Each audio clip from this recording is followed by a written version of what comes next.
प्रियांश राय जी बेंगलोर से। राधे राधे। राधे राधे महाराज जी। महाराज जी आपके चरणों में कोटि कोटि प्रणाम।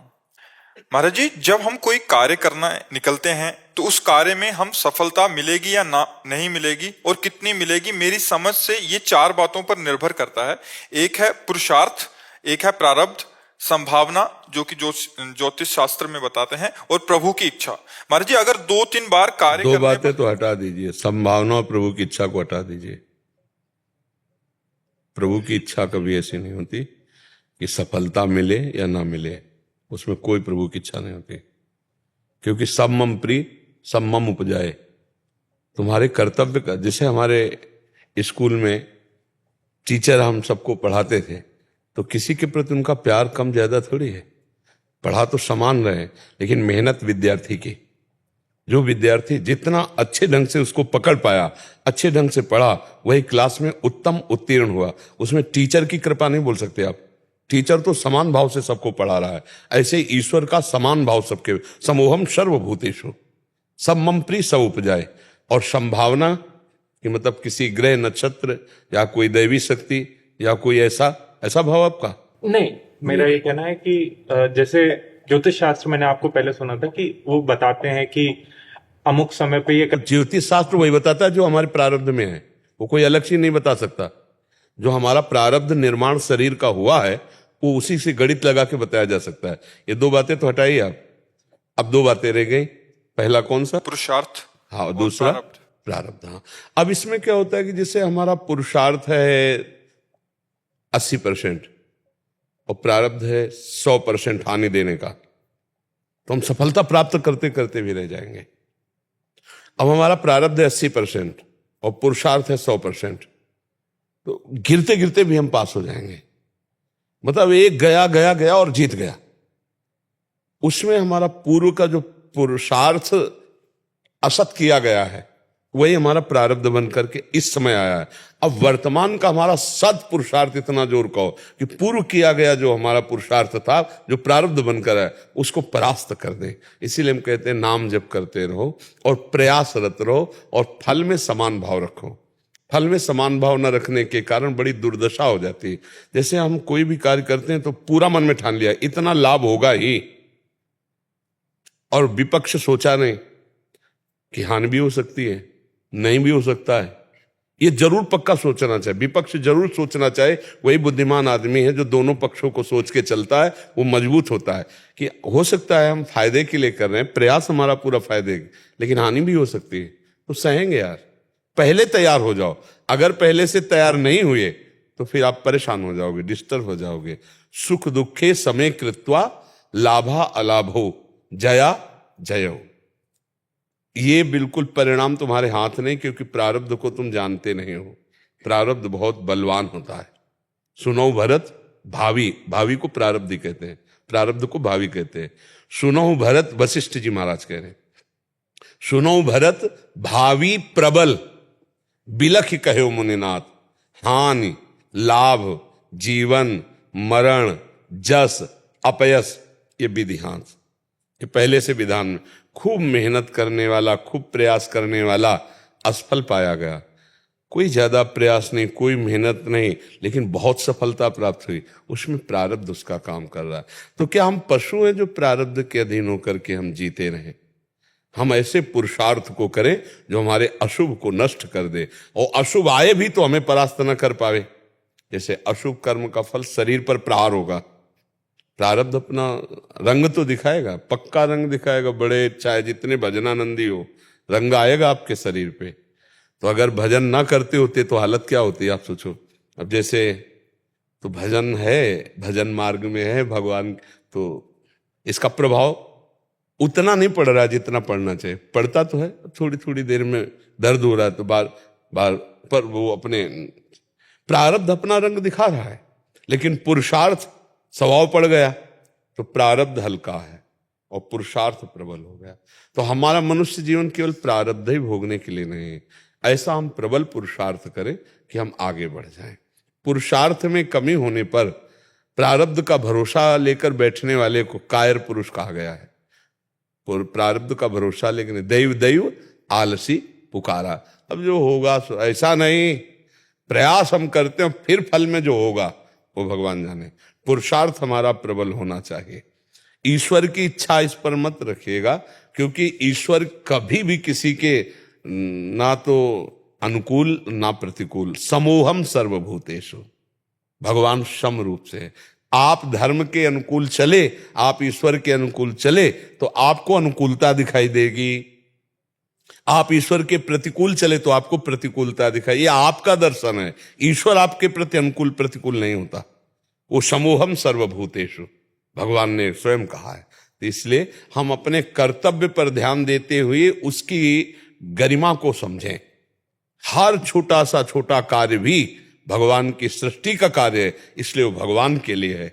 और नाम जप करें, भगवान के लिए कार्य करें, तो प्रारब्ध का नाश करके हम आगे बढ़ जाएंगे, हम भगवान की प्राप्ति कर लेंगे और समता को प्राप्त कर लेंगे। समता माने दुख सुख में मुस्कुराना, मान अपमान में समान भाव होना, लाभ हानि में समान भाव होना। ये बहुत बड़ी बात है, ये हमें प्राप्त होता है भजन से। भजन का मतलब ये नहीं कि भजन करके हम बुखार नहीं आने देंगे, जुखाम नहीं आने देंगे, हम रोग नहीं आने देंगे, ऐसा नहीं। भजन करके हम इनके आने पर विचलित नहीं होंगे, इन दुखों को सहेंगे। इसीलिए हम कहते हैं नौटंकी नाटक पे नहीं फंसना चाहिए, जो आजकल बहुत बढ़ावा इस बात का चल रहा है। ऐसा नहीं है। देवी जी नारियल की भूखी नहीं है, कोई भी देवी देवता तुम्हारे जल फल पुष्प का भूखा नहीं है। उसमें मात्र केवल आपकी सत्क्रिया होती है। आपने एक लोटा जल पवित्र लिया, भावना करें ये मैं भगवान शंकर को जल चढ़ाऊंगा जाकर, ये जो आपकी भावना बन रही, और जो चल करके आप क्रिया की और जो जल अर्पित किए वो सद क्रिया बनी, उसका फल आपको मिलेगा। वो सम बैठे हुए हैं, वो जल चढ़ाने वाले और ना चढ़ाने वाले दोनों के लिए समान है। वो शिव हैं, वो प्रभु हैं। लेकिन ये जो आपकी क्रिया, ये आपका पक्षपात बन जाएगी, ये आपको बचाएगी, ये आपको उन्नति करेगी। ऐसे हम कोई भी कार्य करें वो भगवान का मान करके और नाम जप करते हुए करें तो प्रबल हो जाएगा। वो प्रबल पुरुषार्थ प्रारब्ध को रौंद देगा, पक्का रौंद देगा। जैसे मतलब शरीर में है ना, तो अब देखो 12-1 बजे रात्रि से दिनचर्या चल रही, तो भला किडनी फेलियर की दिनचर्याएं होती हैं क्या? वो तो समय काटता है अपने जीने का। ये प्रबल पुरुषार्थ, 1 मिनट भी विश्राम नहीं। पहली बात तो ये दिमाग में बैठा है कि मरना है, इसका नाम मृत्यु लोक है। मरना पड़ेगा ना सबको, दिमाग में है कि मरना है। फिर हम पाप क्यों करें यार? फिर समय बर्बाद क्यों करें? फिर मनोरंजन में क्यों खड़े रहें? जब मरना ही है तो हम अच्छी कमाई करें ना, पाप क्यों करें? अब रात दिन लगो, नाम जप करो, दूसरों को सुख पहुंचाओ, पुण्य कमाओ, सत्य कमाओ, आनंद कमाओ, राष्ट्र भक्ति, समाज भक्ति, भगवत भक्ति, ये सब उन्नति वाली बातें हैं। तो हमारे अशुभ कर्म आएंगे, इसमें भी बाधा पहुंचाएंगे, लेकिन हमारे पास जैसे ढाल तलवार हो तो सामने से प्रहार को हम रोक सकते हैं। ऐसे ये ज्ञान रूपी हमारे पास तलवार है और क्षमता रूपी ढाल है। सुख दुख को समान भाव से सह गए और ज्ञान के द्वारा हम अज्ञान का नाश करते हुए आगे बढ़ते चले गए। देखो इस संसार में चाहे साधु महात्मा हो, चाहे दुरात्मा पापी हो, सबको मरना है, सबको अपने कर्मों का फल भोगना है। अब हम नई कमाई क्या कर रहे हैं? खास बात मनुष्य जीवन में ये है, तुम पूर्व के प्रारब्ध से धनी के यहाँ जन्म ले लिए या गरीब के यहाँ जन्म ले लिए, पूर्व प्रारब्ध से तुम्हारे को उसका कोई महत्व नहीं हमारी दृष्टि में। हमारी दृष्टि में कि इस समय वर्तमान में आप क्या बो रहे हैं। मनुष्य जीवन देव दुर्लभ कहा गया है। देवताओं के पास ऐसे भोग हैं कि मूर्छित हो जाओगे आप। सुगंध सूंघ के, रूप देख के भोग तो भोगने की बात जाने दो, ऐसे भोग हैं। तो देव दुर्लभ कही गया, इस शरीर को कहा गया सुर दुर्लभ सदग्रंथन गावा। तो देवताओं के लिए दुर्लभ क्या है? वो वहां भजन नहीं कर सकते, बस भोग थोड़ी दुर्लभ है। तो यहां मनुष्य जीवन में यदि आप अच्छी खेती बो रहे हो, ये कर्म भूमि है, बढ़िया दूसरों को सुख पहुंचा रहे हो, अपने कर्तव्य का पालन कर रहे हो, नाम जप कर रहे हो और अपने आए हुए दुख सुख को समान भाव से सह रहे हो, तो बात बन जाएगी। समझ पा रहे हो जी? प्रिया जी रायबरेली से। राधे राधे गुरु जी। राधे राधे गुरु जी, आपके चरणों में दंडवत प्रणाम। महाराज जी, मेरा प्रश्न है कि महात्मा गौतम बुद्ध जी ने कहा है कि आत्म दीपो भव, अर्थात अपने दीपक स्वयं बनो। अपने आचार विचार चरित्र सत्कर्म परोपकार करके भी ईश्वर को प्राप्त किया जा सकता है। जब ऐसा है तो हम क्यों किसी के चरण में जाएं या शरण में जाएं? आप हमको ये बताइए कि वृंदावन आप आए, आपने जीवन देखा है, सेवा कुंज देखा है, राधा रमण जी देखा है? रंगनाथ जी देखा है? कौन ले गया था आपको? पिताजी। था ना कोई? अगर पिताजी साथ ना होते तो निधिवन पहुंच जाती, अगर कभी देखा नहीं। फिर आप कैसे पहुंच जाएंगे? आत्मदीपो वो पहुंच जाएंगे आप? महात्मा बुद्ध तो अपने यहाँ पे तो महात्मा बुद्ध भगवान के अवतार थे और उन्होंने शिक्षा प्राप्त की। भगवान स्वयं होते हुए भी एक मुर्दे को देखा, एक रोगी को देखा, एक वृद्ध को देखा और ज्ञान प्राप्त किया इस बात से कि ये शरीर नाशवान है। तो चिदानंद क्या है? रिहासने सुष्यत में शरीरम, मैं इस वृक्ष के नीचे शरीर को सुखा दूंगा, हड्डी हड्डी चाहे टूट जाए, मांस गलित हो जाए, जब तक ब्रह्म बोध नहीं होगा मैं नहीं उठूंगा। यहां भोग भोगने में मस्त है और हम महात्मा बुद्ध की होड़ करें। भगवद अवतारों में महात्मा बुद्ध हैं। बुद्धि की धरा कहाँ है? शरीर में। बुद्धि की धरा कहाँ है? इंद्रियों के भोगों में। बुद्धि की धरा कहाँ है? जागतिक। और हम ये भाव का तिरस्कार कर दें कि हमको किसी की शरण में जाने की जरूरत क्या है, तो कोई दूसरा है ही नहीं। गुरुदेव भी तो परब्रह्म है और बिना परब्रह्म गुरुदेव के हम अंतर्मुख हो ही नहीं सकते, क्योंकि बहिर्मुख हमारी दशा फैल गई है। अगर किसी की जरूरत नहीं तो आप यहां क्यों आई हैं? महात्मा बुद्ध ने कब कह दिया किसी को किसी की जरूरत नहीं? अस्तो मां सदगमय, तमसो मां ज्योतिर्गमय, मृत्युर्मां अमृतम गमय की यात्रा वही दिखा सकता है जो अमृत में स्थित है, जो ज्योति में स्थित है, जो सद में स्थित है। वही तो असत से हमें सद की यात्रा कराएगा, वही तो हमें तम से ज्योतिर की यात्रा कराएगा, वही मृत्यु से हमें अमृत पद में पहुंचाएगा। बिना किसी गाइड के हम कहीं संसार की दृश्यों को नहीं देख सकते। हम वृंदावन आए, अगर हमें गाइड ना मिले तो हम कैसे जानेंगे रंगनाथ जी कहाँ है?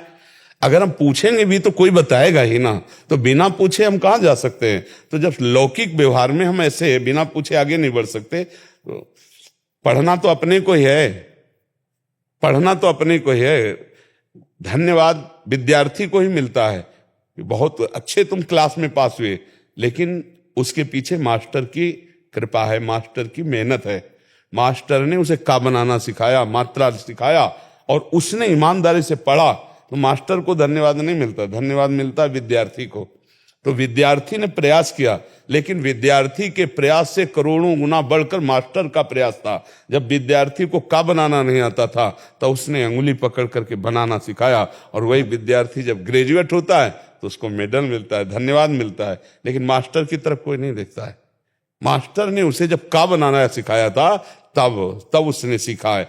ऐसे ही सदगुरु हमें माया मुक्त करने के लिए हमें परमार्थ का ककहरा सिखाता है, हमें अंतर्मुख बनाता है। हमें किसी के शरण में जाने की जरूरत क्यों है? क्योंकि हम बिना भगवान की शरण के, बिना सदगुरु की शरण के उनका रास्ता ही नहीं पा सकते। सोई जाने जे देव जनाई, जानत तुम्हें तुम्हें हो जाए। बिना भगवान की कृपा के कोई नहीं भगवान को प्राप्त कर सकता। अब महात्मा बुद्ध का उदाहरण इसलिए नहीं बैठता कि वो स्वयं भगवान के अवतार हैं। आप जानते हो ना भगवान के अवतार, सुना है ना भगवान के अवतार है। तो जिनके वेदों का प्रादुर्भाव श्वासों से हुआ, उनको पढ़ने लिखने की बात कही जाए तो फिर बहुत ही। अब उनका उदाहरण और अपना उदाहरण बैठेगा क्या? अपने जीव हैं, वो ईश हैं, वो इष्ट हैं, हम जीव हैं।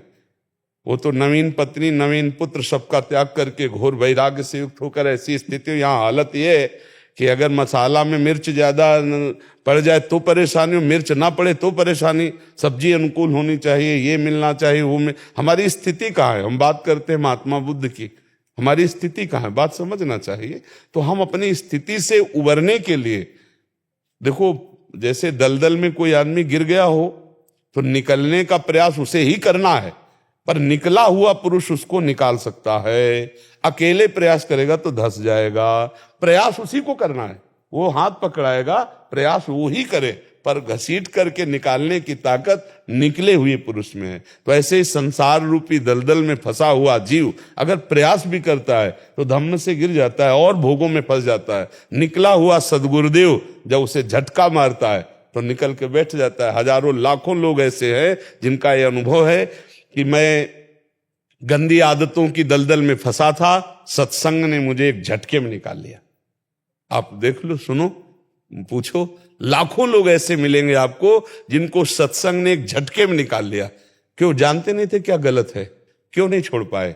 सत्संग में, सदगुरु के वचन में, भगवान के प्रेमी महात्माओं के संग में कुछ है ऐसा जो हमें भव समुद्र से पार करने के लिए सुदृढ़ नौका की तरह वो अपनी गोद में अपने वचन में बैठा लेते हैं, हम निकल जाते हैं। तो हमें जरूरी है, हमें गाइड जरूरी, जिसे हम सदगुरु कहते हैं उसे व्यवहार में गाइड कहते हैं। तो इस भाव समुद्र से पार होने के लिए गाइड की जरूरत है। बिना गाइड के हम नहीं चल सकते, एक कदम नहीं चल सकते। यह ऐसा मार्ग है। आप बताओ ना, आप चल पाओगे? तो फिर ऐसे महात्मा बुद्ध, श्री राम जी, श्री कृष्णचंद्र जी, अब इनका उदाहरण दोगी तो कैसे? ये तो आराध्य देव है, ये तो परम तत्व है। हम भूल गए हैं अपने आप को, तो हमें चाहिए जगाने वाला गुरुदेव चाहिए। बिना गुरुदेव के हम आगे नहीं बढ़ सकते। और नहीं कोई बढ़ा हो, हमें बताओ कहाँ की कोई बढ़ा है? आप भले कंठी ना बंधवाओ, लेकिन सत्संग सुना होगा, आप शास्त्र स्वाध्याय किए होंगे, तभी आपके अंदर जिज्ञासा बढ़ेगी, तभी आप आगे बढ़ेंगे। अच्छा, शास्त्र से हम पूरा नहीं जान सकते, क्योंकि जैसे हम डॉक्टरी की पूरी किताबें पढ़ लें तो हम सर्जन तो नहीं बन जाएंगे ना। ऑपरेशन करने की योग्यता हमें नहीं रहेगी, और किस अनुपात से कितनी दवा कहाँ देनी है ये किसी डॉक्टर के अंतर्गत ही रह करके पता चलेगा। ऐसे ही हम ग्रंथ पढ़ ले, तो ग्रंथ तो मेडिकल स्टोर हैं भाव समुद्र के, पर हमको सदगुरु रूपी डॉक्टर की जरूरत है, जो हमको बताएंगे तुम्हारे लिए ये औषधि, सांख्य योग, भक्ति योग, अमुक योग, इससे चलो, ऐसे चलो, इतना करो, ऐसे करो, ऐसे करो, तब हम निकल पाएंगे। नहीं तो हम फंस जाएंगे। शास्त्र पढ़कर हम भगवत प्राप्त नहीं हो सकते हैं जी। नीरज ठाकुर जी। हरिवंश। राधे राधे महाराज जी, आपके चरणों में कोटि कोटि प्रणाम। प्रभु, मैं भोले बाबा महादेव जी का अनन्य रहा हूं। साल 2021 में आपका एक शॉर्ट वीडियो देखा, सिकंदर का प्रसंग था, तथा समोसे चाय की दुकान टॉकीज के सामने वाला वीडियो देखा। मेरे जीवन पर इसका बहुत गहरा प्रभाव पड़ा। हे प्रभु, मेरे जीवन में कोई ऐसा पाप नहीं जो मुझसे नहीं हुआ हो। पिछले साल से आपका दिया राधा नाम तथा राधा वल्लभ श्री हरिवंश नाम का जप कर रहा हूँ। राधा नाम और आपका सानिध्य ही हमारा मार्गदर्शन है। महाराज जी, यद्यपि कोई प्रश्न शेष नहीं रह गया आपके एकांतिक और सत्संग सुनने का, फिर भी कुछ दिन पहले आपके सत्संग में आया था कि यदि भगवान नाराज हो जाएं तो गुरु के चरण पकड़ लो, कुछ नहीं बिगड़ेगा। अगर गुरु नाराज हो जाएं तो भगवान के चरण पकड़ लो, तो कुछ नहीं बनेगा। हाँ, वो कबीरदास जी का, कबीरदास जी का। इनका फिर आगे एक, महाराज जी, राजा बलि जो गुरु आज्ञा या गुरु के मना करने के एक बाद, चीज यहाँ ये देखना है कि वहां शुक्राचार्य जी नाराज नहीं हुए थे। किसका प्रश्न है? शुक्राचार्य जी नाराज नहीं हुए थे। उन्होंने कहा था कि ये वामन भगवान है, एक संकल्प में सारा सब कुछ छीन लेंगे तेरा, फिर तू किस काम का रह जाएगा। इसलिए हम बात कहते हैं कि ये देवताओं के पक्ष से तुम्हारा सारा वैभव छीनने के लिए आए हैं। तुम्हारे को अपनी रक्षा के लिए इस समय संकल्प नहीं देना चाहिए। वो कोई शास्त्रीय आज्ञा, वो कोई गुरु की पर्सनल आज्ञा नहीं थी। उन्होंने सुझाव प्रस्तुत किया था कि ये छल रूप भगवान आए हैं, ये वामन नहीं है, ये अनंत महिमाशाली भगवान श्री हरि हैं जो तुम्हें छलने आए। तो उनका गुरु जी आपकी कृपा से आपके चरणों का आश्रय लेकर इन्हीं के लिए तो यज्ञ कर रहा था, और जब यही मांगने आए तो अब हम अपने लिए संपत्ति रखें, ये हमारे लिए उचित नहीं होगा। इसलिए हम आपकी इस सलाह को काटते कि आपका वर्ण या आपके मार्ग का वर्ण इन्हीं के लिए तो है, तो मैं इनको सारी संपत्ति देने के लिए तैयार हूं। संकल्प जो 3 पग भूमि का है वो मैं नहीं रुकूंगा। तो वो सलाह दे रहे थे, उन्होंने आज्ञा थोड़ी की थी कि मेरी आज्ञा है तुम भगवान। तो किसके लिए गुरु होते हैं? गुरु किसके लिए होते हैं? भगवान के लिए तन मन प्राण समर्पित करवाने के लिए होते हैं। बात समझ पा रहे ना? वहां शुक्राचार्य जी इस बात से नाराज हो गए थे क्या कि जाओ मैं तुम्हारी जजमानी छोड़ रहा हूं? वही आखिर में वही यज्ञ पूर्ति करवाए, वही यज्ञ पूर्ति करवाए। जो संपत्ति का वो था भाव, वो भाव था कि मेरे शिष्य का छल करके संपत्ति अपहरण करके देवताओं को देने के लिए हरि आए हैं, तो मेरा कर्तव्य क्या होता? पूरा हाथ से खोल के बता देना, अब तुम्हारा जैसा मन है वैसा करो।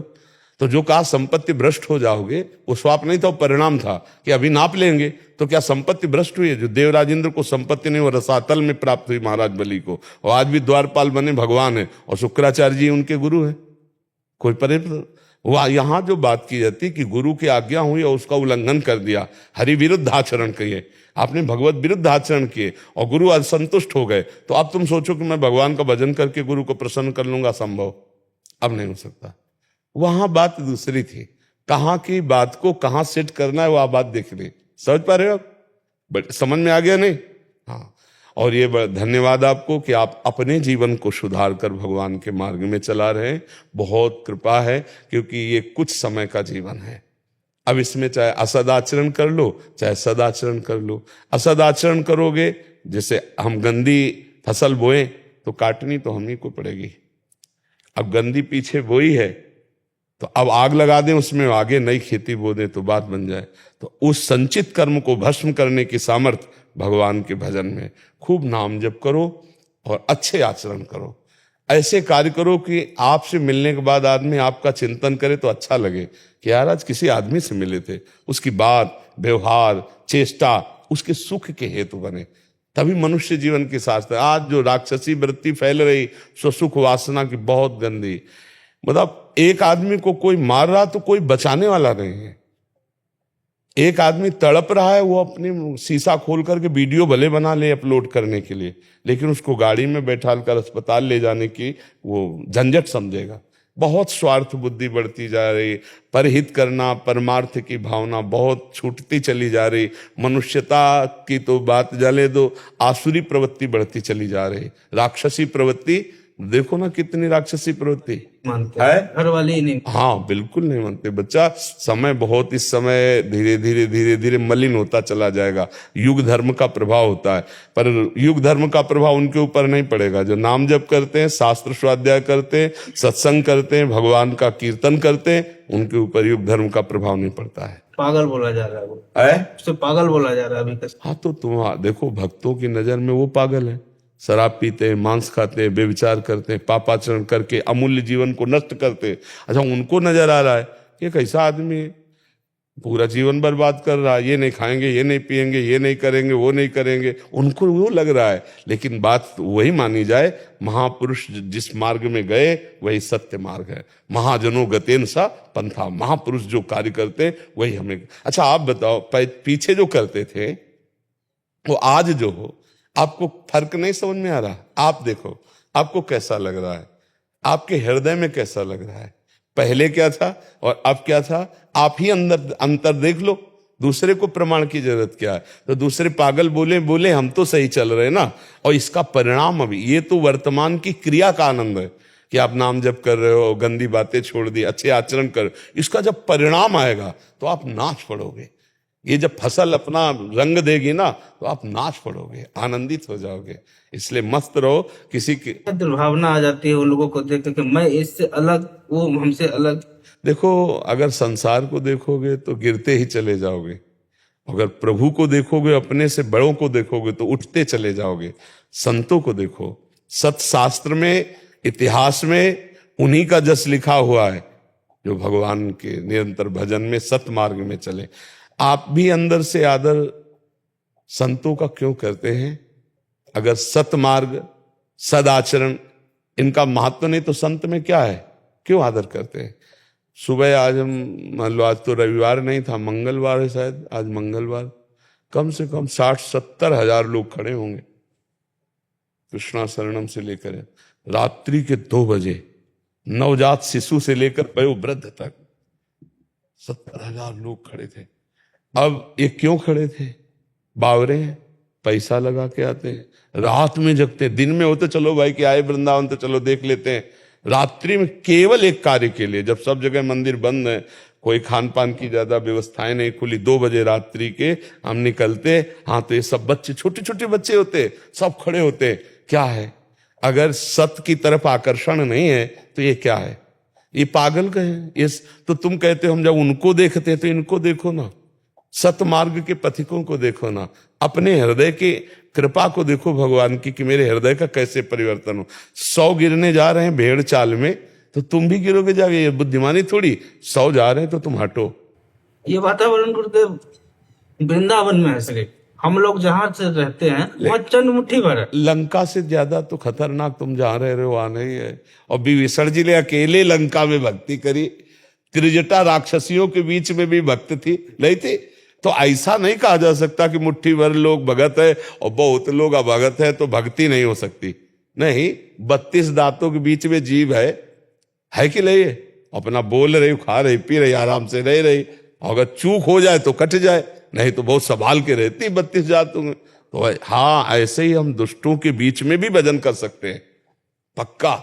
हमारा अपना अंदर का चिंतन, भाई अलग अलग मौज है। हाँ, बाजार में जाते हैं, कोई श्री जी के लिए इत्र खरीदता है, कोई शराब खरीदता है, कोई मांस खरीदता है, अपनी अपनी पसंद है। अब हम बाजार तो ना बंद करवा पाएंगे कि केवल इत्र की दुकान खुली रहे, बाजार सारी बंद क्योंकि मैं इत्र ले आ रहा हूं, ऐसा नहीं है। बाजार में सब है, सब अपनी अपनी पसंद की चीजें खरीद रहे हैं। तो ये संसार एक बाजार है। आप सत का सौदा करो, भगवान नाम का सौदा करो, दूसरों का हित करने का सौदा करो, आप धनी हो जाओगे। ये बेचारे हैं, जैसे कबाड़ बटोरे उसे पागल कहते हैं। तो कबाड़े तो है, पापाचरण, गंदी बातें, सब कबाड़े तो, गंदी बातें खरीद रहे हैं लोग अपने जीवन की श्वासें अमूल्य नष्ट करके। तो उनकी बात, उनके ऊपर कृपा करो, प्रार्थना करो भगवान से, सबकी बुद्धि शुद्ध हो, सब स्वस्थ रहें, सब अच्छे मार्ग में चलें, उनको दंड ना मिले और आप अपने मार्ग में चलें। ऐसा नहीं है कि हमारा कोई साथी ना हो तो हम नहीं चल सकते, नहीं, ऐसा नहीं। आपका साथी मिलेगा, भगवान आपका साथी है, संत आपके साथी हैं, और देखो आपका परिवर्तन हो भी रहा है। आप खुद बलवान, हम तो पहली बार आपको देख रहे हैं, लेकिन आप सुधार अपना पहले से कर चुके हैं। तो साथी है ना भगवान, साथी है ना संत वचन, वो आपको उठा रहे हैं। आप चिंता न करो कि आपका कोई साथी नहीं, समाज बड़ा बिगड़ रहा है। समाज अपनी तरफ बिगड़ने, धीरे धीरे एक सुधरेंगे तो समाज सुधर जाएगी। आप सुधरो, आप सुधरो, आप सुधरो, आप हम सुधरे तो समाज सुधर गए। समाज में हम ही तो आप तो हैं, एक एक सुधारो। ये जो समाज सुधारने की बात कही जाती है, ये एक एक सुधरे, एक एक सुधरने, आप सुधरो, हम सुधरे, आप सुधरो तो पूरी समाज सुधर गई। ठीक है ना? और ये कोशिश मत करो कि हम दूसरे का परिवर्तन कर ही सकते हैं। अगर दूसरा परिवर्तन अपना ना करना चाहे तो हम किसी भी तरह नहीं कर सकते। भगवान गए दुर्योधन को समझाने, समझा क्या? भगवान के समझाने पहले ही समझा, तो औरों की तो बात जाने दो। जिसका विनाश होना है वो भगवान की भी बात नहीं मानता है। भगवान ने कहा था 5 गांव दे दो, वो कहा था सुई की नोक भर ले दूंगा, तो फिर महाभारत युद्ध हो गया। नहीं, 5 गांव दे देते तो भगवान की आज्ञा का पालन करके पांडव फिर कभी युद्ध नहीं करते, एक एक गांव में वास कर लेते। तो भगवान की आज्ञा, जब विनाश काले विपरीत बुद्धि, भगवान की भी सलाह नहीं मानी, संतों की तो बात जाने दो। तो आपके ऊपर भगवान की कृपा है, सबके ऊपर, जो आप संत समागम कर रहे हैं, संतों के वचन मान रहे हैं, बुरे आचरण छोड़ रहे हैं। आप दूसरों की तरफ मत देखो, अपने को सुधार करो, नहीं तो मन उदास हो जाएगा। नहीं उदास हो जाएगा, इसलिए अच्छे से चलो। कृष्णा जी, पूना महाराष्ट्र से। राधे राधे राधे महाराज जी। महाराज जी, आपके चरणों में कोटि कोटि प्रणाम। महाराज जी, मैं आपका बहुत आभार व्यक्त करता हूं कि आज के समय में आपने जो आध्यात्मिक और भगवत प्राप्ति का मार्ग सारे संसार को, अपने इतनी शारीरिक कष्ट और व्यथा होने के बाद भी जो मार्ग लोगों को बताया है, वो सराहनीय और प्रशंसनीय है। इसी तरह आप इसकी वृद्धि करते रहें। राधा रानी के चरणों में यही। हमारा इसमें कोई भी बल नहीं है। भगवान निमित्त बनाकर किसी से भी कुछ करवा सकते हैं। तो वही प्रियालाल की इच्छा, आचार्य की इच्छा, उन्हीं की इच्छा शक्ति काम कर रही है। निमित्त हमें बना दिया गया, तो ये उनका खेल है। करें करावें आप सब और जने बड़ाई दे, करते प्रभु हैं और अपने जन का नाम, ये उनका स्वभाव ऐसा है। वो अपने भक्त का यशगान कराने के लिए स्वयं सब करते हैं और पूरा भक्त के ऊपर यश का, हाँ, ये उनका खेल है। ऐसे उदार स्वामी हैं कि आप स्वयं करते हैं और अपने भक्त का यशोगान कराते, करते वो हैं। सारा खेल मेरे प्रभु का चल रहा है, वही जब तक चाहेंगे तब तक करा रहे। वो तो निश्चित समझो ये शरीर मरा हुआ है, इस शरीर से भला ऐसा कैसे कुछ हो सकता था? अच्छा, जिस शरीर में भयंकर पीड़ा हो उसमें ज्ञान कैसे टिका रह सकता है? उसमें प्रवचन सुहाई देगा, उसमें प्रश्नोत्तर सुहाई देंगे, उसमें दिनचर्या चलेगी। ये केवल अलौकिकता प्रभु की कृपा की है। हमारी तो सामर्थ्य न थी, न है, न रहेगी। ये प्रभु वही करतुम अकर्तुम अन्यथा करतुम सर्व समर्था सा ईश्वरा, मूकम करोति वाचालम पंगुम लंघयते गिरिम यत कृपा तम हम वंदे परमानंद माधवम। ये वही प्रियालाल की कृपा काम करे भैया। और धन्यवाद के पात्र आप सब लोग हो जो इस कलिकाल में संत वाणी को सुनकर उसको उतार रहे हो। अगर आप ना उतारो तो हमारी वाणी का क्या महत्व? महत्व तो पीने वाले का है। पिलाने वाला तो उदार है ही है, लेकिन अगर पीने वाला ना पिए तो उसके पिलाने का मतलब क्या रह गया? तो हम खूब चीखते रहे, कोई हमारी बात ना माने तो उसका महत्व क्या रहा? धन्यवाद है उन लोगों को जो संत वाणी सुनते हैं और उस वाणी को अपने जीवन में उतार रहे हैं, अच्छे आचरणों के द्वारा, भजन के द्वारा भगवान की तरफ बढ़ रहे हैं। भगवान उनकी बुद्धि स्वस्थ रखें, शरीर स्वस्थ रखें और वो खूब आगे बढ़कर इसी जन्म में लाभ लें। हमारे जन्म का, हमारे बोलने का, हमारी साधना का यही लाभ है कि सबका मंगल हो जाए, सब सुखी हो जाए। और इसमें भगवान जाने वर्षा में कौन भींजता है और कौन बचता है। जो अहंकार की छतुरी लगाए है वो तो भींजेगा नहीं, और जो छतुरी अहंकार की फेंक दिए वो पक्का भींज जाएगा। ये जो वर्षा होती है ना संत कृपा की, भगवंत कृपा की, इसमें भींजता वही है जो अहंकार की छतुरी हटा दी। नहीं तो वर्षा हो रही पर अहंकार की छाता लगाए हुए तो फिर नहीं भींज पाएगा। तो इसलिए धन्यवाद है आप सबका कि आप सुन रहे हैं और सतमार्ग पे चल रहे हैं। असत आचरण का त्याग करके सत पे चलना, ये धन्यवाद की बात है आप लोगों की। महाराज जी, मैं कृष्ण भक्त हूँ, तो मुझे भगवत प्राप्ति के लिए उचित नाम जब बताएं। मैं हरे कृष्णा महामंत्र जप करूं या कृष्ण कृष्ण केवल जप करूं? महाराज जी, इनको डाउट है इसमें, कौन सा नाम जप, आपको जो प्रिय लगे वो आप जपो, क्योंकि मन जब प्रिय वस्तु को पकड़ता है तो ज्यादा उसमें जप होता है। जो आपको प्रिय लगे बोलो नहीं, जो आपको प्रिय लगता है बस वही पकड़ लो और उसी को जपने लगो। हमारे प्रभु के सब नाम सामर्थ्यशाली हैं, राम कृष्ण हरि राधा, जो भी बोल पाओ, जो जितना नाम जप करेगा सब नाम में समान सामर्थ्य है। पर प्रीता होती है जो गुरु प्रदत्त होता है। जैसे अपने लोग वृंदावनवासी, तो हमारा सब कुछ प्राण है, राधा राधा राधा राधा राधा राधा श्याम राधा राधा राधा, ये राधा वल्लभ श्री हरि, हमारा जीवन यही। तो जो आपको प्रिय लगे, हमारे प्रभु के अनंत नाम और सब नाम सब सामर्थ्य वाली है। ऐसा नहीं कि इस नाम में इतने परसेंट, इस नाम में इतने पर, सब नाम में सब सामर्थ्य विराजमान है। आप खूब जपो नाम, और नाम जप करते हुए बस सावधानी ये रखनी है कि हमें किसी संत का अपराध नहीं करना, निंदा नहीं करनी, किसी को मन वचन कर्म से दुख नहीं पहुंचाना। सीधी बात है, आत्मना प्रतिकूलानि परेशान न समाचरित। जो हमें अच्छा नहीं लगता वो हम बर्ताव किसी के साथ न करें, और खूब नाम जप करें और अपने को सबसे छोटा सोचने की कोशिश करें, तो बहुत जल्दी बच जाओगे। तृणादपि सुनीचेन तरोरु सहिष्णुना अमानिना मान देन कीर्तनिया सदा हरि। जो दूसरों को मान देता है, खुद अमानी रहता है, अपने को छोटा समझता है, सहनशील रहता है, वो भजन में आगे बढ़ जाता है। भजन करने के में फिर एक गुमान भी आने लगता है कि ये लोग तो भजन नहीं करते, मैं भजनानंदी हूं, फिर उसका भजन रंग नहीं लाता। इसलिए अपने को तो सब में भगवान की भावना करनी है और अपने को सबसे छोटा समझना है।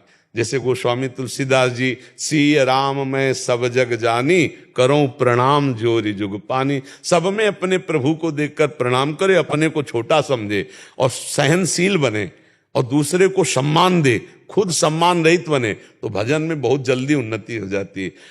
संत का मतलब होता है स्थिति, पैंट शर्ट में भी संत। अब जैसे कई ऐसे हमारे गृहस्थ नजर में है, 25 वर्ष से तो हम उन्हें जान रहे, रोज परिक्रमा वृंदावन की, रोज शास्त्रों का स्वाध्याय, घर में पूरी परिवार की सेवा और वृंदावन वास कर रहे हैं। अब ये संत नहीं, दिखाने में केवल गृहस्थ हैं, रोज वृंदावन की परिक्रमा, शास्त्रों का स्वाध्याय, संतों का संग, मेहनत कर रहे हैं, मेहनत की कमाई की खा रहे हैं। अब ये संत नहीं है। तो संत का मतलब केवल वेश से नहीं होता, उद्देश्य और भजन से होता है। पैंट शर्ट में भी आप संत होंगे, पैंट शर्ट में भी आप जगत कल्याण करने वाले बन जाएंगे। अगर भजन बढ़िया है ना तो सब बात बढ़िया, भजन नहीं भैया तो संत भेष रख के भी गंदे आचरण किए जा रहे हैं। कैसी दुर्गति है। भेष है बादशाह का और गुलामी है विषयों की, तो मतलब कितनी दुर्दशा है। और आप जैसे गृहस्थी में हो और अच्छे आचरण कर रहे हो, भजन कर रहे हो, तो आपका भगवान पक्ष लेंगे। भगवान विभीषण जी से क्या कह रहे हैं, तुम सारी के संत प्रिय मोरे, धरऊं देह नहीं आन निहोरे। तुम्हारे जैसे संतों के लिए मैं अवतार धारण करता हूं। तो विभीषण जी क्या लाल पहने हैं, पीला पहने हैं, नीला पहने हैं? नहीं, राजमंत्री है, रावण के भाई भी हैं और राजमंत्री पोशाक में, लेकिन हृदय संत है। हृदय संत कितने सहनशील और कितने प्रवीण भजन में कि लंका में रह के भजन कर लिया। लंका निश्चर निकर निवासा, यहाँ कहाँ सज्जन कर, लंका में भजन कर लिया। तो ऐसे जैसे लोग कहते हैं कि हम संसार में कैसे भजन करें, तो हमें लगता है लंका जैसी दुर्दशा संसार में तो नहीं है। वहां तो जिंदा मनुष्य और गायों गांव को राक्षस खाने वाले, व्यभिचार करने वाले, पापाचारी, ऐसा घोर आतंक, उनके बीच में भजन कर लिया। तो यहाँ तो इतना तो सात्विकता है ही कि आप भजन कर सकते हो, वहां भजन कर ही नहीं सकते थे तब भजन कर लिया। तो साधु का मतलब होता है उद्देश्य, साधु का मतलब होता है आचरण, साधु का मतलब होता है स्थिति। और भगवान जो संत शब्द से प्यार करते हैं वो आचरण और स्थिति से प्यार करते हैं। इसलिए विभीषण से कहा तुम सरीखे संत प्रिय। देखो आचरण में ही संत प्रमाणित कर दिया भगवान शंकर ने। जे ही रावण ने लात मारा विभीषण को, और विभीषण जी ने हाथ जोड़कर कहा तुम पीतु सरीस भले ही मोही मारा, राम भजे हितनाथ तुम्हारा। तुम तो पिता के समान हो, भले मुझे लात मार दिया, लेकिन राम का भजन करने से ही तुम्हारा कल्याण होगा। तो कैलाशपति भगवान शंकर बोल पड़े, उमा संत के इहई बड़ाई, वो मंद करत जो करे भलाई। देखो उमा, ये विभीषण संत है, रावण मंद कर रहा है, लात मार रहा है, और ये विभीषण उसकी भलाई कर रहा है। यही साधुता है, यही लक्षण को साधुता बताया गया। भगवान शिव और भगवान राम जी ने विभीषण को संत बताया। जो नाम जप करता है, सदाचरण करता है, वही साधु है। और भेष धर करके मनमानी गंदे आचरण करता है, वो कालनेमी है, वो पाखंडी है। तो साधुता एक स्थिति है, हमें लगता है वो सब कोई धारण कर सकता है, और सब कोई धारण कर ले तो सब परमानंद में मगन हो जाए। भगवान का नाम जप करना, अच्छे आचरण करना, दूसरों का हित करना, मंगल करना, पर हित सरिष धर्म नहीं भाई। अगर दूसरों को सुख पहुंचाने की बात आ जाए तो इससे बढ़िया साधुता नहीं है। आज जो हमारे समाज में राक्षसी प्रवृत्ति बढ़ रही, वो दूसरों से सुख लूटने की, कैसे हम दूसरों से सुख ले लें, ये राक्षसी वृत्ति फैल रही, इसीलिए हानि होती चली जा रही, इसीलिए मानसिकता बिगड़ रही, अशांति फैल रही है। अगर हम सब दूसरों को सुख देने की भावना में बने, अब देखो जैसे हमारी माँ कितनी प्यारी, ऐसे किसी की माँ जा रही, अब वो सोने की जंजीर पहने, वो राक्षस नौजवान ऐसे खींच के ऐसे, अब वो मुंह भरा गिर जाए, वो शरीर उसका अंग भंग हो, उसको कोई मतलब नहीं। वो एक जंजीर, एक लड़ सोने की 30-40 हजार की, उसके लिए उसकी जान घातक चेष्टा करके और वो लेके चल। ये क्या है? राक्षसी बुद्धि।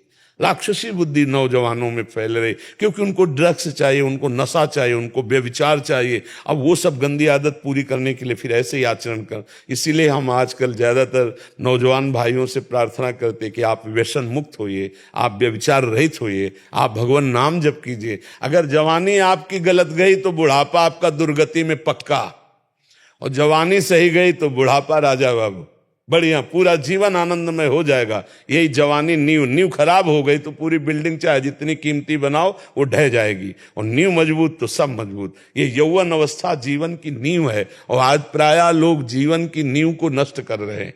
तो इसीलिए हमारी प्रार्थना रहती सबसे कि आप गंदे आचरण मत करो, क्योंकि यही आचरण आपका पतन करेंगे, आपका नाश करेंगे। ये बहुत उत्तम बात है कि आप इस अवस्था में गृहस्थी में रहते हुए भजन परायण और खूब परायण रहिए और अच्छे आचरण कीजिए जी।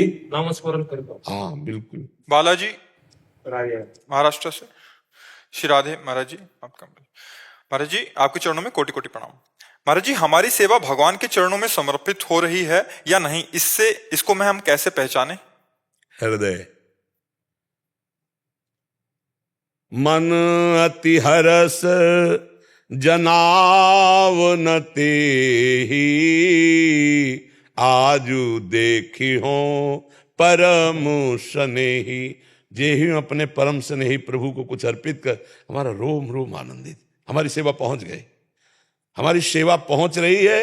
ये जाने मोरी छाती, मेरा हृदय, मीरा जी कहते जाने मोरी छाती। जब हम प्रभु को प्रेम पूर्वक, पत्रम पुष्पम फलम तोयम ये में भक्त्या प्रेक्षति, एक पत्र, थोड़ा सा जल, थोड़ा सा पुष्प या फल अर्पित करते तो हमारा हृदय आनंदित हो जाए, तो जान लो सेवा पहुंच गई।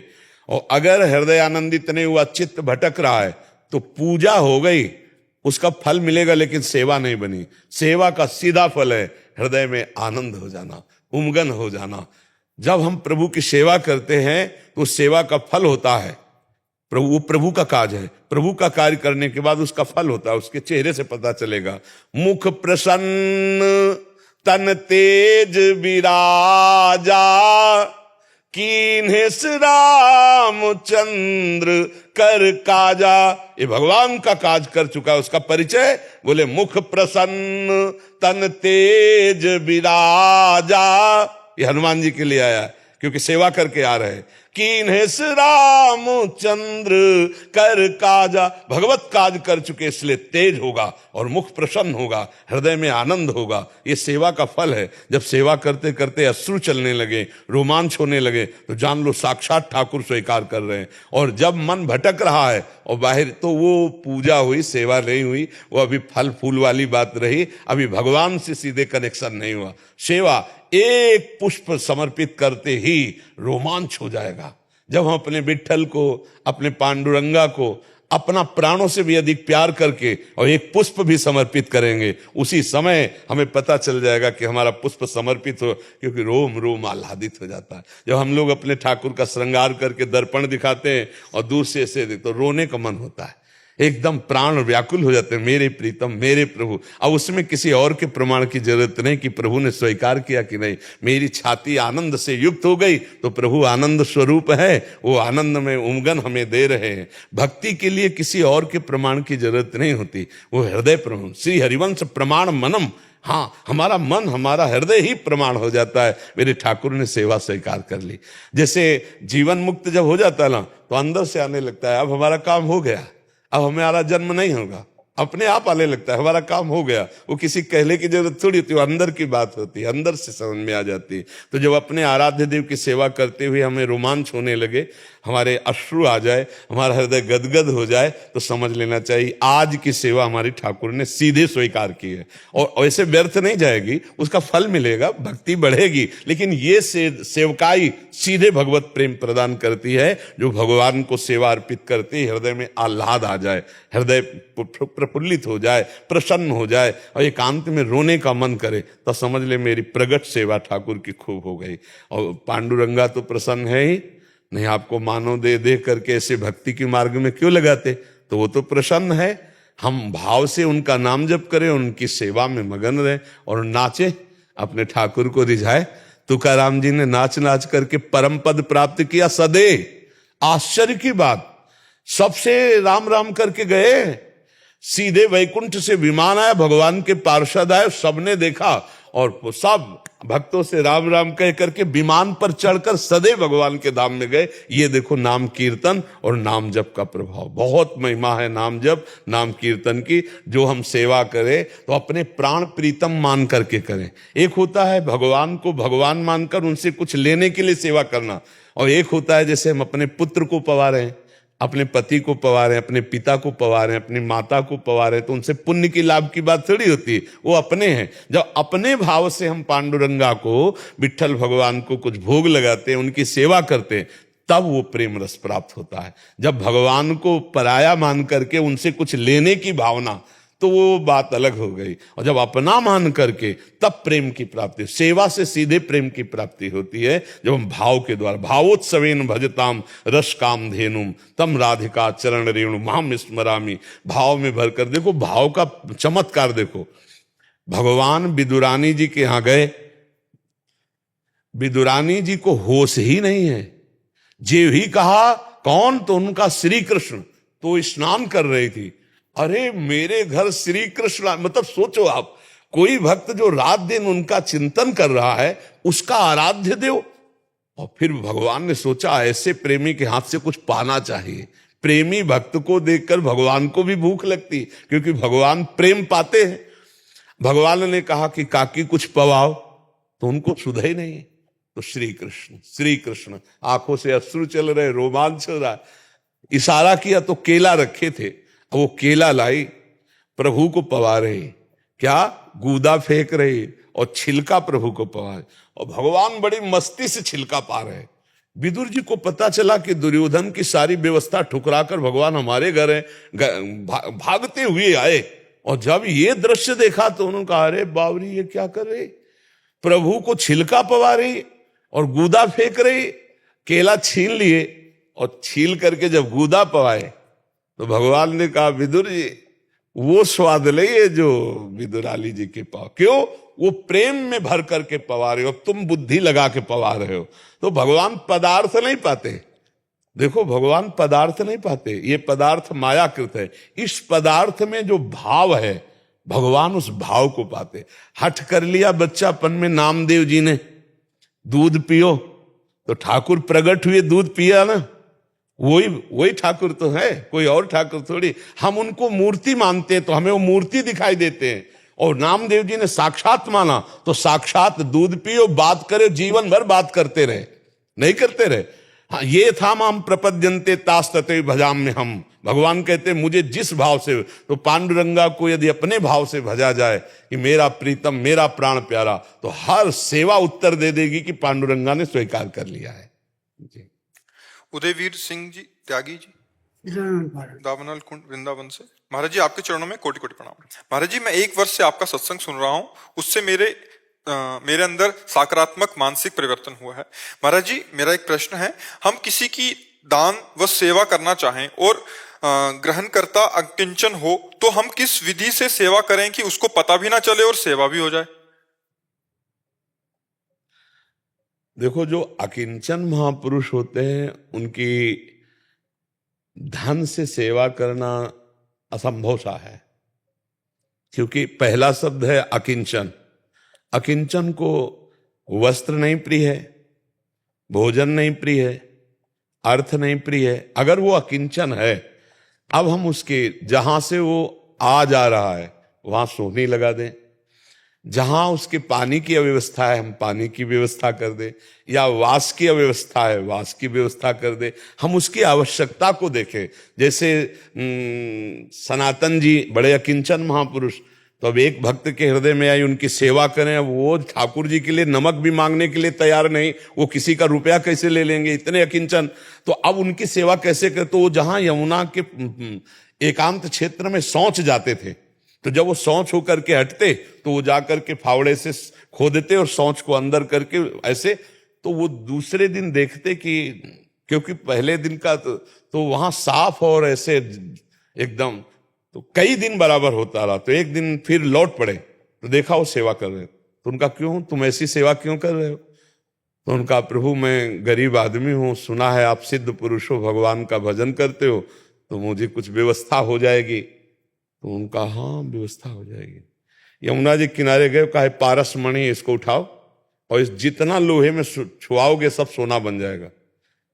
दूर से बताया कि ये पारस मणि है, यहां खोदो और इसको लेके चला। फिर मन में सोचा ऐसा क्या इनके पास है कि पारस मणि को बालू में फेंके, जानते हैं फिर भी नहीं उठाया। लौट के आए, उनका प्रभु हम ये जानना चाहते हैं इससे भी कोई कीमती धन है क्या जिसमें आप इसको कुछ नहीं समझा और इसको जानते थे फिर भी उठाया नहीं?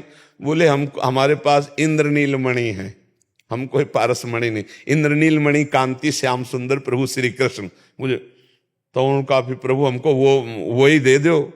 तो बोले वो मिलने के लिए इसको तो यमुना जी में फेंक दो। यमुना जी में पारस मणि फेंक दी, फिर नाम दिया। जब नाम दिया तो नाम के प्रभाव से भगवान का रूप मानस पटल पर छाने लगे। तो अकिंचन जो महापुरुष होते हैं वो प्रगट में अगर कोई सेवा ले ले, कभी ऐसा अवसर हो तो सौभाग्य, अगर न ले तो फिर हम उनकी सेवा ढूंढते हैं।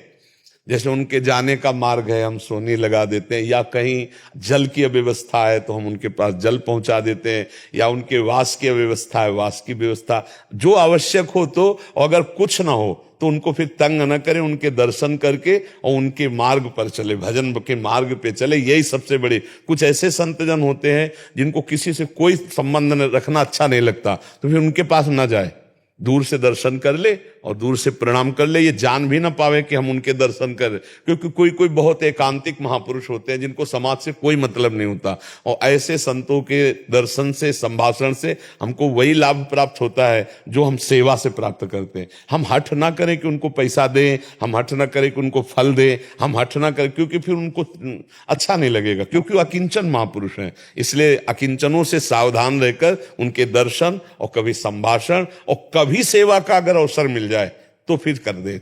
अगर जल है, भोजन है, वस्त्र है, वास की जैसी भी व्यवस्था बने ऐसे कर दे। बकाया उन हठ न करे, अपनी कोई रुचि उनके सामने ऐसी प्रस्तुत न करे जिससे उनके एकांतिक साधना में विघ्न पड़े, क्योंकि जो एकांत प्रिया प्रीतम में लगे रहते हैं वो फिर ये सब नहीं स्वीकार कर। अलग अलग सेवा दी जाती है। जैसे आप पीछे मिले 25 वर्ष पहले जब परिक्रमा, उस समय एकांतिक जीवन, अब देखो प्रभु ने लगा दिया, भीड़ ही भीड़ में लगे सुबह से लेकर के, और भीड़ ही भीड़ में लगे। अब उनका खेल है। उस समय परिक्रमा महाराज हमने आपको थोड़ी भेंट थी तो बगल में कोई दूसरा संत आया, आपने उसको तुरंत दे दी, रखी नहीं आपने। और आज भी आपको बताए वैसे ही हैं। देखने को है ना, हमारे 1 रुपया है और न 1 चम्मच है और न 1 इंच जगह है। जहां हम रहते हैं वो किसी भगत का फ्लैट है, वही भरता है उसका बिजली का बिल। जो हमें भोजन मिल गया, अब थोड़ा डायलिसिस आदि का है तो व्यवस्था डायलिसिस, बकाया यहाँ आए जो हुआ सब संत जन यहीं छूट गया। वो अपना भोजन पाओ, भजन करो, हमारे नाम कुछ नहीं है। हमारे पास अगर हमसे कहे कोई 10 रुपया तो हमारे पास नहीं है, क्योंकि हम ना कभी जीवन में रखा ना कभी और आज तक मोबाइल हमें चलाना नहीं आता, कभी नहीं रखा मोबाइल। बिल्कुल वैसे जैसे अब थोड़ी व्यवस्था ये कि हमारे कपड़े साफ हैं क्योंकि ये लोग साफ कर देते हैं। और अब व्यवस्था ये कि एक बार तो पैदल आ गए, अब दूसरी बार गाड़ी में दूसरी की जाएंगे। हमारी कोई गाड़ी नहीं है, हमारे कोई फ्लैट नहीं है, हमारी कोई जगह नहीं है। हमको प्रभु जैसे पहले रख रहे थे तो थोड़ी व्यवस्था ऐसी थी कि भिक्षा मांगो और खाओ पियो। है अब भी अगर हम भोजन पाते हैं तो हमारे प्रसाद में 10 ब्रजवासियों की रोटियां होती हैं, 1 टुकड़ा उनका 1 टुकड़ा उनका, ऐसे ऐसे चलता है। भगवान के मार्ग में चलने पर कई मोड़ आते हैं। एक मोड़ आता है अकिंचनता का पूर्ण, और एक मोड़ आता है फिर समाज का, कि जाते जाते तुम्हें समाज को दे के जाना होगा। यहां से ऐसे नहीं जाओगे, यहाँ का नमक खाया है समाज का, कपड़ा पहले समाज में पैदा हुए हो, समाज से जिए हो, तो जो तुम्हें ज्ञान वैराग्य भक्ति प्राप्त हो सब दे, समाज को दे, फिर यहाँ से जाओ। तो ये लीला है श्री जी की, ये हितजू की लीला है जी। अमित शर्मा जी सीआरपीएफ से। राधा वल्लभ श्री हरि। राधे राधे महाराज जी, आपके चरणों में कोटि कोटि प्रणाम। महाराज जी, मैं पैरामिलिट्री बल सीआरपीएफ का जवान हूँ। महाराज जी, हमारे जवान दुश्मन से तो जीत जाते हैं, पर अपने पारिवारिक कलह और अन्य कारणों से अपनी जीवन लीला समाप्त कर रहे हैं, जो कि बहुत ज्यादा बढ़ रही है। ड्यूटी के दौरान जैसे बहुत उसका कारण क्या है कि देखो, जब तक अध्यात्म, एक बार अपने जो आर्मी के जवान आए थे उनसे यही चर्चा की थी कि आप बाहरी दुश्मनों को गोली से तो विजय प्राप्त कर सकते, लेकिन आंतरिक दुश्मन पर गोली भी नहीं चला सकते, क्योंकि आपके अंदर ही बैठे हैं काम, क्रोध, लोभ, मोह, मद, मत्सर।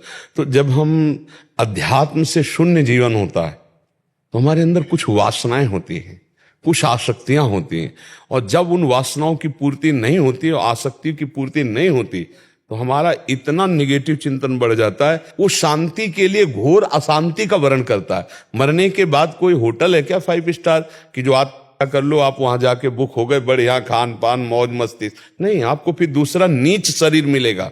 उत्तम शरीर का आपने अपमान किया, शूट कर लिया, आप विवेक के द्वारा नहीं चले तो आपको फिर ऐसी नीच योनियों में, सुअर कुत्ता न जाने कौन कौन सी योनियों में जाना पड़ेगा।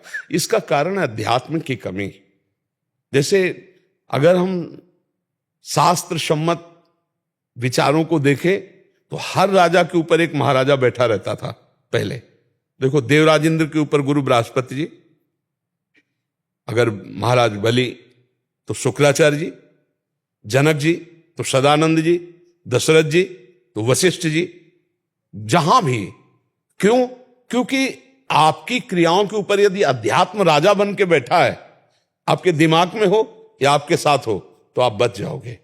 अगर हम अध्यात्म को सुने, अध्यात्म को समझें, तो हमारे अंदर इतना तो निर्णय करने लायक हो जाए कि हम अपने शरीर का नाश ना करें।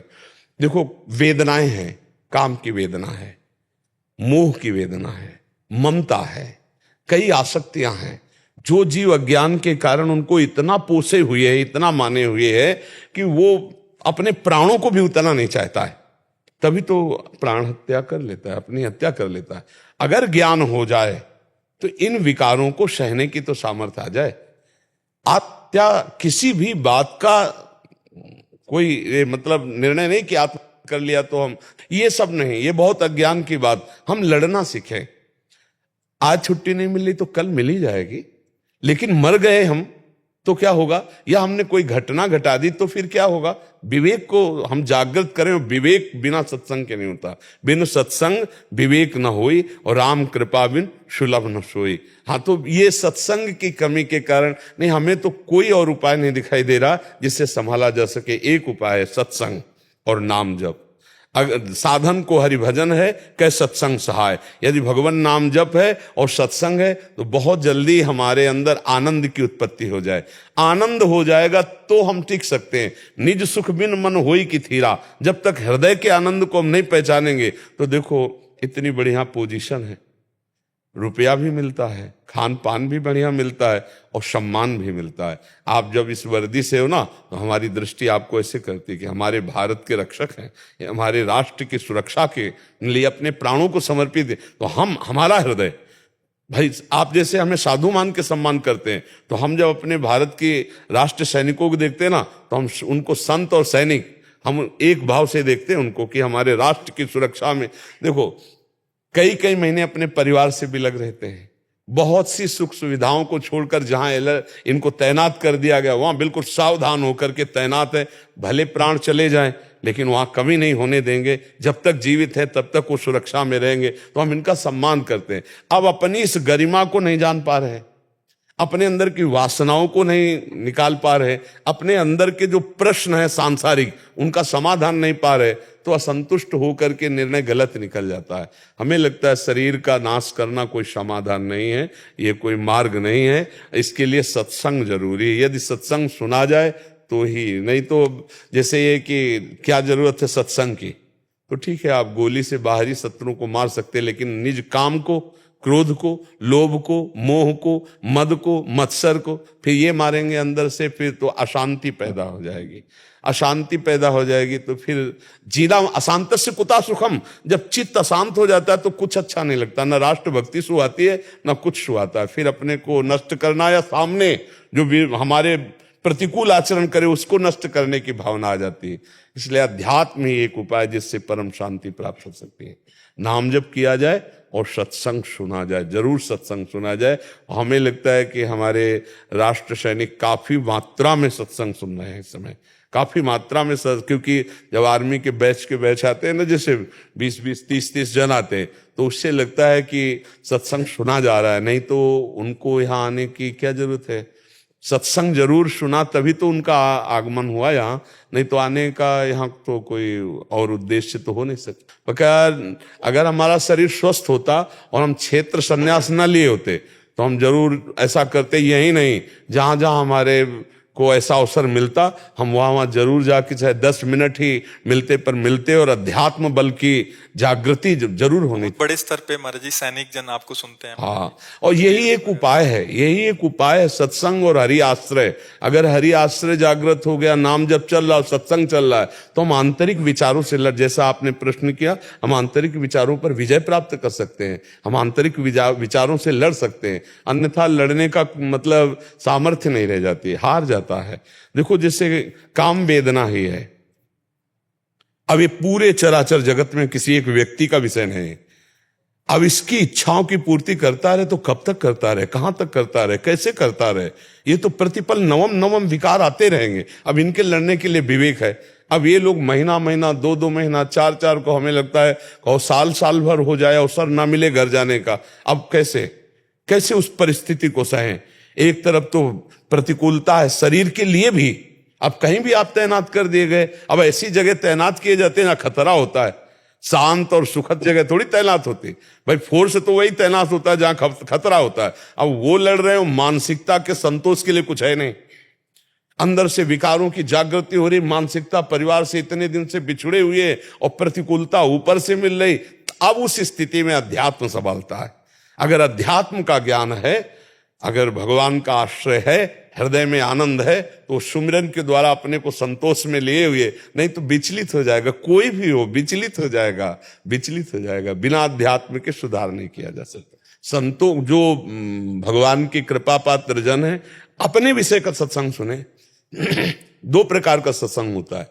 एक होता है विरक्त मार्ग का सत्संग, और एक होता है गृहस्थ मार्ग का सत्संग। तो ये तो पता चल जाता है कि सन्यासी के लिए बोल रहे हैं और ये अपने लिए बोल रहे हैं। तो गृहस्थ मार्ग का सत्संग सुने और भगवान नाम जपे। भगवान नाम बैठकर जपने के लिए हमने कभी किसी गृहस्थ को नहीं कहा, ये कहा चलते फिरते उठते बैठते काम करते। अच्छा, हम कह रहे हैं हम टांगे हैं, बंदूक टांगे हैं, हमसे चल अंदर अंदर चल रहा है राधा राधा राधा, हमें क्या परेशानी है?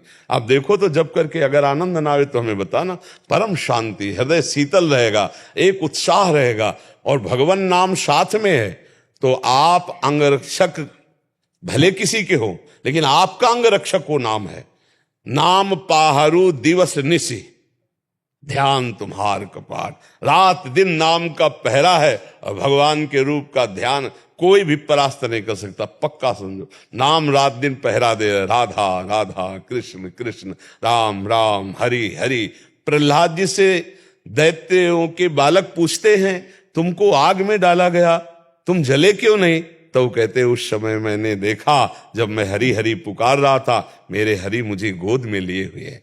कितना कष्ट दिया गया प्रहलाद जी को, लेकिन नाम बल से हो 5 वर्ष का बालक मुस्कुराता ही नजर आया। मुझे लगता है कि नाम जब किया जाए, सत्संग सुना जाए तो कोई भी हो कहीं भी हो सबको लाभ मिलेगा, सबका हृदय शीतल हो जाएगा। पर थोड़ा धैर्य पूर्वक, ये नहीं कि 4 दिन जपा और आनंद नहीं मिला तो हम छोड़ दें। पहले वो पाप नष्ट करेगा, पहले हमारे हृदय में जलन पैदा होगी, अगर उसको सह गए तो आगे आनंद ही आनंद है।